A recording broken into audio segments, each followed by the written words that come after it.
ban yulអំពីសេចក្តីទុកនេះវាជាសភាវៈពិតដែលយើងគ្រប់គ្នាកិច្ចអត់ផុតរត់អត់រួចហើយគ្មានអ្នកណាចង់ទេខ្ញុំសេចក្តីទុកនេះអត់មានអ្នកណាចង់ជួបយើងក៏ចង់ជួបសង្គមគ្រួសារយើងក៏ចង់ជួបសង្គមគ្រួសារអ្នកដទៃទៀតក៏គេអត់ចង់ជួបដូចយើងចឹងដែរប៉ុន្តែយើងកិច្ចអត់រួចឲ្យតែមានជាតិដល់កិច្ចអត់រួចអញ្ចឹងបានជាព្រះសម្មាសម្ពុទ្ធព្រះអរិយបុគ្គលព្រះអរហន្តទាំងឡាយលោកកិច្ចអំពីជាតិហ្នឹងកិច្ចអំពីការកើតហ្នឹងព្រោះលោកយល់ថាកើតមកមានការជួបជុំវាមានការប្រត់ប្រាស់កើតមកហើយតែតែមានការបែកធ្លាយទៅវិញជាធម្មតាអញ្ចឹងលោកប្រឹងរត់ប្រឹងកិច្ចអំពីជាតិគឺការកើតហ្នឹងលោកលែងផងសច្ចាប្រាថ្នាចង់បានកើតទៀតហើយខំប្រឹងបដិបត្តិប្រតិបត្តិហាត់ពុតលុតដំអប់រំខ្លួនដើម្បីកិច្ចអំពីជាតិជារាជាធិដំណាក់នេះបើតែយើងជាបុគ្គលជនអត់ទេញាតិញោមខ្លាចណាស់សេចក្តីស្លាប់ខ្លាចណាស់ឈឺខ្លាចណាស់បែកបាក់ប្រត់ប្រាស់រាតែអត់មានអ្នកណាខ្លាចកើតទេមែនទេញាតិញោមអត់មានអ្នកណាខ្លាចកើតសោះឲ្យតែទៅធ្វើបុណ្យយកសាក់ដល់វត្តដុតធូបបួងសួងសច្ចាប្រាថ្នាផ្លែព្រះអង្គហើយព្រះអង្គសូមឲ្យខ្ញុំព្រះអង្គកើតជាតិមកសូមឲ្យបានរូបល្អបានប្តីប្រកបដោយធម៌ហើយបើបានកូនសូមឲ្យកូនប្រកបដោយធម៌បើជួបសង្គមគ្រួសារដែលប្រកបដោយធម៌សូមឲ្យកើតជាតិមកមានយកសក្តានុទូនាទីមានគេស្រឡាញ់រាប់រយចាស់បាទហើយឲ្យប្រាថ្នារូបល្អហ្នឹងល្អវាគូទៅនឹងអីយកគូទៅនឹងក្រក់ប្រាថ្នាជួបជុំជួបប្តីល្អជួបកូនល្អហើយជួបជុំទៅគូនឹងអីគូនឹងបែកបាក់ចឹងយើងរកសេចក្តីសុខក្នុងលោកសត្វដែលមាននេះរកអត់ឃើញសេចក្តីសុខពិត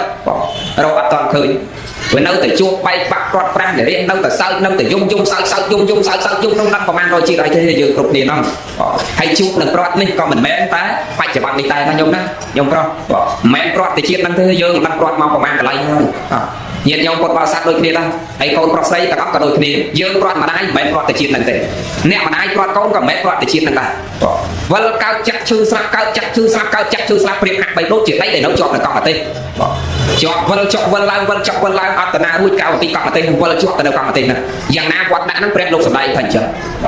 វិលកើតចាក់ឈឺស្លាប់កើតចាក់ឈឺស្លាប់ជួបជុំបែកបាក់ប្រត់ប្រាស់នារីប៉ុន្តែយើងអត់ឃើញសេចក្តីនឹងទុកនឹងសោះមើលអត់ឃើញតែអត់ទៀងសោះមើលឃើញតែទៀងខ្ញុំកណាមមិនទាន់ទៅប៉ុនទេព្រោះខ្ញុំកណាមនៅតែខ្សែជាង50ជាងញាតិញោមខ្លះខ្សែជាងមិនទាន់ថាទេអ្នកខ្លះចិត្តដែរតែគុណកណាមនោះនៅមើលមិនទាន់ទៅធ្វើប៉ុនទេចាំមើលដល់80ហើយចាំចូលប៉ុន្តែសេចក្តីស្លាប់ញាតិចាំដល់80ហើយណាញាតិញោមអត់ទេនឹងជីវិតយើងវាតិចយកហេតុអីបានជាអាត្មាតែប្រុសក៏ត្រូវប្រុសរឿងសេចក្តីល្អមានមេត្តាចិត្តដល់គ្នាដើរក៏ដោយសម្រាប់ក៏ដោយសម្រាមក៏ដោយធ្វើកិច្ចការនានាក៏ដោយទាំងកាយទាំងវិជាទាំងចិត្តរបស់យើងនឹងត្រូវព្រមដោយសេចក្តីល្អព្រោះជីវិតរបស់យើងនេះអាចបែកឃ្លាតចាកឆ្ងាយគ្រប់គណៈទាំងអស់គ្រប់ពេលទាំងអស់គ្រប់វិនាទីទាំងអស់នាទីណាក៏យើងអាចបែកឃ្លាតចាកឆ្ងាយទៅបានដែរមិនកំណត់ទេប៉ុន្តែអ្នកម្ដាយបែបលោកដឹងមុនយកតាមកូនចៅប្រុសស្រីតាទេទៅថាម៉ាក់ខ្ញុំកណាមុននឹងគាត់ស្នាប់គាត់ប្រាំថាឲ្យនិមន្តឲ្យគុណប្រទេសអញ្ចឹងគាត់ដឹងជីវិតគាត់ដឹងមុនណាហើយតាមដែលកូនចៅប្រុសស្រីប្រាប់ថាទៅដោយមិនលំបាកទេគាត់ទៅដោយធម៌ណាទៅមិនលំបាកទេណាទៅដោយធម៌អ្នកមានធម៌ទៅស្ងប់អញ្ចឹងទៅផ្លឹងតែដល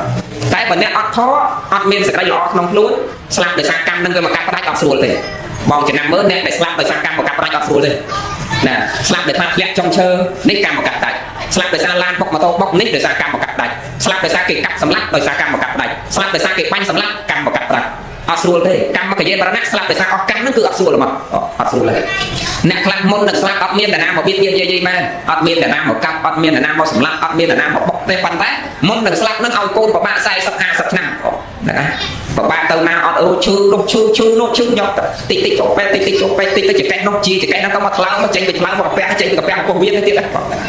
ាហ្នឹងក៏កម្មមកយានបរណៈដែរហើយញោមដឹងថាអ្នកដែលឈឺច្រើនពីអតីតធ្វើកម្មអីទេដឹងទេដឹងថាអ្នកឈឺច្រើនអតីតធ្វើកម្មអីចង់ដឹងទេចង់ណាសិតតែមានហេតុញោមពុទ្ធសាសនានិយាយពីហេតុនិងផលអត់និយាយពីអ្វីដែលមើលអត់ឃើញទេ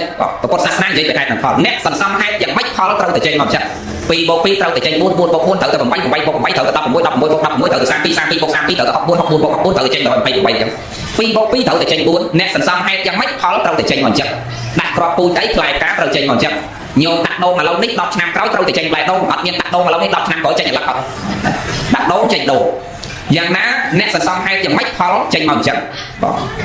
ងឥឡូវអ្នកឈឺច្រើនយើងនិយាយពីហេតុអ្នកអាយុខ្លីមកពីហេតុអីអ្នកឈឺច្រើនមកពីហេតុអីអ្នកកើតមកបែកបាក់ប្រត់ប្រាស់នារីមកពីហេតុអីចង់ដឹងទេខ្ញុំចាំណាចង់ឥឡូវនិយាយរឿងអ្នកឈឺច្រើនទេខ្ញុំញោមស្រីគាត់មិនសូវឈឺទេទៅមកណាហ្នឹងហើយចឹងនិយាយអ្នកឈឺច្រើនញាតិញោមខ្លះនៅស្ដាប់ពធទេសនានេះមានតែមិនអត់ទេមករោងហ្នឹងមានផងតិចតិចទៅឈឺក្បាលតិចតិចកាពះតិចតិចក៏មានតែកាពះអ្នកទេហ្នឹងមក អ្នកទេហ្នឹងអាលេខកាពះតាមរៃអត់ជាសក់ស្បែកចឹងអាឆានវាអត់បានណាបើសំយើងកិច្ចវាមិនសូវផុតទៅរឿងកាពះនេះខ្ញុំ100តាម100ព្រោះអត់ចង្ហាន់ល្ងាចតែយកឡើងអាស៊ីបបញ្ចេញហើយគិតច្រើនផងក៏ណាគួយទៅសេទៅកាត់ខឲ្យដល់ម៉ោង2ដល់ម៉ោង1យប់អីផងអាស៊ីបបញ្ចេញកាន់តែខ្លះហើយយើងអត់មានអីដាក់ទឹកហ្នឹងទុកអត់ឈ្នះខ្ញុំហ្នឹងហើយយកឡើងយកចាំទៅស្ដាប់ស្នូពុកលោកមើលចាំទៅសម្រាប់នៅវត្តបោះបាយបាត់អីសម្រាប់នៅវត្តយកស្ដាប់មើលណាបើយកសម្រាប់នៅក្រុមគាត់លាត់ដល់ក្រុមគាត់គឺលុសុករូបក្រាក់ព្រោះវាអត់មានអីវាមានទឹកខ្ញុំណាចឹងមិនសូវរួចទៅរឿងកាពះរឿងលោកនេះបាទឥឡូវយើងនិយាយរួមនិយាយរឿងអ្នកឈឺច្រើនហេតុអីបាទឈឺច្រើនព្រះសម្មាសម្ពុទ្ធព្រះអង្គសម្ដែងអំពីកម្មតាមហុចផលឲ្យព្រះអង្គនឹងសម្ដែងអំពីបុគ្គល4ពួកបុគ្គល1ពួកនោះកើតមកជាសត្វក្អែក1ពួកទៀតកើតមកជាមនុស្សហើយបានបួសជាភិក្ខុសង្ឃបាទណា1ពួកទៀតកើតមកជាឆ្កែនិយាយពីអ្នកកើតមកជាក្អែកនេះបាទអាកាសវេហាធំល្វឹងល្វើយអត់ហើមកហើយចូលវេឆ្នាំអ្នកស្រុកកំពុងតែដាំវេឆ្នាំតែកំពុងតែដាំឆ្នាំតែកំពុងតែកប់លើឆែកបាទអាកាសវេហាធំល្វឹងល្វើយមិនហើយចូលវេឆ្នាំបាទហើយនិយាយពីលោក4អង្គនេះបាទមកពីបាត់បាតវិញតើនិយាយពីកម្មណាមកពីបាត់បាតវិញក្រៅផងលឿយផងអត់ផងហើយមើលទៅថ្ងៃទៅរៀងជ្រេហើយលោកសម័យដើមអត់មាននាឡិកាមើលទេមើលតាមកម្លាំងថ្ងៃឲ្យតែរៀងជ្រេអត់ចំហានណាចឹងមើលថ្ងៃទៅរៀងចិត្តផុតដែរមកពីបាត់វិញនាំគ្នាចូលឆាន់ក្នុងរូងថ្មកន្លែងរូងថ្មភ្នំមួយហ្នឹងគាត់ឲ្យចូលទៅគាត់បានឆាន់ផងដុំថ្មមកពីណាល្មៀតបាត់រូងភ្នំនឹងចិត្តអត់ឲ្យចេញតាណាមកទឹកនៅក្នុងរូងហ្នឹងណានិយាយពីកែកនេះហេតុអីបានអាកាសវេហាធំល្វឹងល្វើយវាមិនហើយមកឲ្យចូលពេលឆ្នាំឆែកតិចកាលពីអតីតគាត់ជាកសិករភ្ជួរកំពុងតែតឹមគូភ្ជួរស្រែអញ្ចឹងខ្ញុំហើយតាមភ្ជួរស្រែសាច់ធ្លាប់ខ្ញុំដល់ភ្ជួរដាក់គ្នាតឹមតាំងពីព្រលឹមរហូតដល់ម៉ោងមកដល់ថ្ងៃត្រង់ហើយអត់ដាក់ចេញពីនឹមមកគ្នាស៊ីឆ្មៅទេដល់សัตว์វាអស់កម្លាំងវាធ្វើការប្រព្រឹត្តទៅហើយទល់ថ្ងៃត្រង់ហើយវាលែងដើរដល់លែងដើរគាត់យកគាត់មកវាយគោហ្នឹងខ្ញុំវាយអានោះដល់ដាក់បែកជីលុតជង្គង់ដេកក្រឹបដល់ដេកយកបលួនមកចាក់វាយកទៅងើបវាអត់ងើបទៀតខំគោហ្នឹងយកស្បើងយកអុកយកអីមកក៏ដុតគោនឹងទៅរករបស់ខ្ញុំនេះអតីតបគាត់បានកើតស្លាប់ពីបច្ចុប្បន្នហ្នឹងទៅសោយទុកក្នុងអបជ័យនរកហើយរួចផុតពីនរកមកកើតជាប្រែតរួចពីប្រែតមកកើតជាតិរិឆានកើតជាកែកហ្នឹងនៅក៏អត់រួចជាតិចុងក្រោយហ្នឹងទៅហើយចូលពេលឆ្នាំឆែកតិចហ្នឹងកម្មពីអតីតស្លាប់តនេះពីអតីតគាត់ធ្វើអីមិញណាកសិករអ្នកជួររត់ដុតគោទៅរកហ្នឹងហើយដល់កើតមកបច្ចុប្បន្នហ្នឹងជាតិរិឆានកើតជាកែកហើយចូលពេលឆ្នាំឆែកតិចខ្លួនហើយអានេះគេឲ្យឈ្មោះថាកម្មកិរិយាមរណៈកម្មហ្នឹងវាតាមសងយើងអញ្ចឹងទៅដល់ណាក៏តាមឲ្យយើងដែរអត់បាត់ទេនិយាយពីលោក4អង្គដែលចូលក្នុងរូងថ្មឆាននេះត្រូវថ្មមកពីណាល្មៀតបាត់ចិត្តរូងហ្នឹងអ្នកទាំង4ហ្នឹងកាលពីអតីតដោយនិគុណភក្តីអីកាលនៅពីក្មេងៗទៅខ្វៀលគោហើយដល់ខ្វៀលគោអ្នកទាំង4ហ្នឹងដេញឃើញកប្រុកដេញដល់ដេញអានោះវាភ័យវាមិនដឹងទៅណាចូលក្នុងរុនផ្លប់ឲ្យដល់ចូលក្នុងរុនដឹងទៅមិនបានយកស្មៅវិញញុកមាត់រុននឹងចិត្តហើយនាំគ្នាខ្វៀលគោត្រឡប់ទៅផ្ទះវិញហើយធម្មតាខ្វៀលគោមិនមែនថ្ងៃហ្នឹងមកស្ទឹងហ្នឹងស្អែកមកកន្លែងហ្នឹងទៀតទេអត់ទេថ្ងៃហ្នឹងមកអូនហ្នឹងស្អែកទៅអូផ្សេងដើម្បីមានស្មៅគោស៊ីផ្លាក់ប្រូគ្នាដល់អាទិត្យក្រោយបានត្រឡប់មកកន្លែងដើមហ្នឹងវិញនឹកឃើញហ្មងយើងកាលពីអាទិត្យមុនណាយើងនាំគ្នាដាញ់កប្រុកអីវារត់ចូលរត់ហ្នឹងវាមិនដឹងទៅណាយើងយកស្មៅញុកវាបែបអត់អីស៊ីដឹងយ៉ាងម៉េចហើយទេនឹកឃើញតដកស្នុកស្មៅហ្នឹងចេញកប្រុកហ្នឹងវាលូនមកសល់ស្បែកទៅចាំអត់អីស៊ីមកអាទិត្យហើយនៅក្នុងរុនលូនមកគឺសល់ស្បែកទៅចាំកើតសេចក្តីអាណត្តិទៅរកចំណៃឲ្យវាស៊ីហើយប្រឡែងវាចេញទៅអត់សម្លាប់ទេណារកចំណៃឲ្យស៊ីហើយប្រឡែងចេញទៅគ្រាន់តែកម្មប៉ុណ្ណឹងបានលោកត្រូវអត់បាយមួយអាទិត្យនៅក្នុងរូងថ្មហ្នឹងហើយឃើញទេអាហ្នឹងវាសពមានហេតុចឹងបានចេញផលមកចឹងណាពុទ្ធសាសនានិយាយពីហេតុនិងផលចឹងនិយាយពីបុគ្គលជាឆ្កែដែលគេចាប់ចងដៃចងជើងអូសទម្លាក់ទឹកនេះមូលហេតុអីបានគេអូសទម្លាក់ទឹកហ្នឹងបើសំដែងទៅដូចយើងវែកឆ្ងាយទៅចង់សំដែងពីរឿងអ្នកឈឺច្រើនហ្នឹងវិញចង់ស្ដាប់រឿងហ្នឹងនិយាយអ្នកឈឺច្រើននិយាយចំអ្នកឈឺច្រើនហើយរឿង4អាត្មាចង់ផ្លេចអស់ហើយក្នុងស្ថានភាពមានបញ្ជាក់និយាយរឿងអ្នកឈឺច្រើនមូលហេតុអីបើយើងកើតមកបច្ចុប្បន្ននេះឈឺច្រើនព្រះសម្មាសម្ពុទ្ធព្រះអង្គទ្រង់ត្រាស់ប្រកាសសម្ដែងអំពីបាណានិងអត្តនីកុំលួចកុំបៀតបៀនគេសិក្ខាបទទី1បាណាហ្នឹងកុំបៀតបៀននេះមិនមែនបៀតបៀនតែអាយុជីវិតទេទាំងផ្លូវកាយគេហ្នឹងផងដែរត្រូវមានមេត្តានិងសង្កហៈនៅក្នុងខ្លួនកាលណាអត់មានផលសង្គ្រោះសន្តោសអាណិតតូតុនទេកើតមកជាតិហ្នឹងឈឺច្រើនដែរមិនបាត់ថាខ្វះមេត្តានិងខ្វះសង្កហៈឈឺច្រើនញោមពិចារណាមើលចវាយនេះដែលបើទាសាទាស័យអ្នកបម្រើនៅក្នុងផ្ទះអ្នកខ្លះយកកូនគេមកនៅជាមួយវាយផងកត់ផងធាក់ផងជេរផងបចោផងអត់ឲ្យបាយគ្នាហូបទៀតថ្ងៃខ្លះប្រើគ្នាឲ្យវាយដំកត់ធាក់ណាហើយបើប្រើស័ព្ទធាតុវិញចង់មកឲ្យស៊ីស្មៅប្រើវាយដំកត់ធាក់វាយដំកត់ធាក់អត់ហ្នឹងហ្នឹងហើយពាត់ផងថ្មងផងអីផងអាហ្នឹងហើយទៅអនាគតជាតិហេតុយើងសន្សំហ្នឹងបានទៅអនាគតជាតិយើងឈឺច្រើនរោគច្រើនមកពីបៀតបៀនផ្លូវកាយផ្លូវវិជ្ជាផ្លូវចិត្តរបស់គេណាឲ្យគេរងទុក្ខឲ្យគេលំបាកឲ្យគេវេទនាបច្ចុប្បន្ននេះយើងក៏ត្រូវលំបាកវេទនាចឹងដែរតើណាញោមណាចឹងហើយតែនាំមកឈឺច្រើនមកពីយើងបៀតបៀនគេបើថាអញ្ចឹងវាពាក់ព័ន្ធនឹងនិយាយខ្លះគាត់ឈឺច្រើនអន់ចិត្តលោកទេឯងតែក៏បៀតបៀនពីណាផងណាបច្ចុប្បន្ននេះយើងអត់បៀតបៀនគេមែនតែអតីតមកដឹងយើងសន្សំកម្មអីខ្លះញាតិញោមដឹងសន្សំកម្មអីខ្លះ ណាអានេះនិយាយពីពុទ្ធសាសនាអតីតកម្មឲ្យបច្ចុប្បន្នកម្មបច្ចុប្បន្នកម្មឲ្យទៅអនាគតកម្មអតីតឲ្យបច្ចុប្បន្នបច្ចុប្បន្នឲ្យទៅអនាគតមានន័យថាម៉េចមានន័យថាយើងមកឥឡូវនេះព្រោះអាស្រ័យផងពីអតីតឲ្យមកឥឡូវហ្នឹងហើយយើងសន្សំហេតុឥឡូវនេះទុកនៅខាងមុខទៀតមិនខុសពីញោមធ្វើការទេញោមបច្ច័យប្រាក់ខែនេះព្រោះអាស្រ័យខែមុនដែលយើងធ្វើមែនទេហើយយើងធ្វើការខែនេះសម្រាប់ចាយនៅខែក្រោយទៀតណាយ៉ាងណាពុទ្ធសាសនាអតីតកម្មឲ្យមកបច្ចុប្បន្នកម្មបច្ចុប្បន្នកម្មឲ្យទៅអនាគតកម្មញោមសន្សំហេតុយ៉ាងម៉េចបច្ចុប្បន្ននេះទៅអនាគតក៏ញោមត្រូវទទួលផលយ៉ាងនោះដែរតើណាញោមណាចឹងអ្នកឈឺច្រើនតាមមូលហេតុណាបៀតបៀនគេចឹងយើងមានពីសកម្មករក្នុងផ្ទះអីយើងត្រូវមានមេត្តាចិត្តដល់គាត់មានសង្កហៈគឺសេចក្តីសន្គ្រោះសន្គ្រោះសន្តោសដល់គាត់អាណិតស្រឡាញ់ចាក់ទុកតកូនគេក៏ដូចកូនយើងចៅគេក៏ដូចចៅយើងក្មួយគេក៏ដូចក្មួយយើងកូនគេក៏ដូចកូនយើងមនុស្សកាលណាមានធម៌នឹងសក់ចឹងធ្វើម៉េចឲ្យយើងមានមេត្តាចិត្តដល់គ្នានឹងគ្នាសង្គ្រោះសន្តោសគ្នាទៅវិញទៅមកអានឹងបានយើងអាចរស់នៅជាសុខភាពបច្ចុប្បន្ននេះផងហើយទៅអនាគតជាតិអត់ឈឺច្រើនផងណាញាតិញោមណាសូមកុំឲ្យឈឺគ្រប់គ្នាទៅមុខទៀតសូមអនុមោទនាណាដើម្បីកុំឈឺវាតើយើងកុំបៀតបៀនគេណាអាត្មាធ្លាប់ទៅសូត្រកវតាកាលពីអាត្មាទៅពោះពីឆ្នាំ90ជាងមកទៅពោះមកធ្លាប់ទៅសូត្រកវតាគេប្រូចាក់ចាប់ពីមុនឲ្យតែអ្នកណាដែលឈឺពេទ្យគេលែងមើលគេនិមន្តលោកទៅសូត្រខឲ្យស្ដាប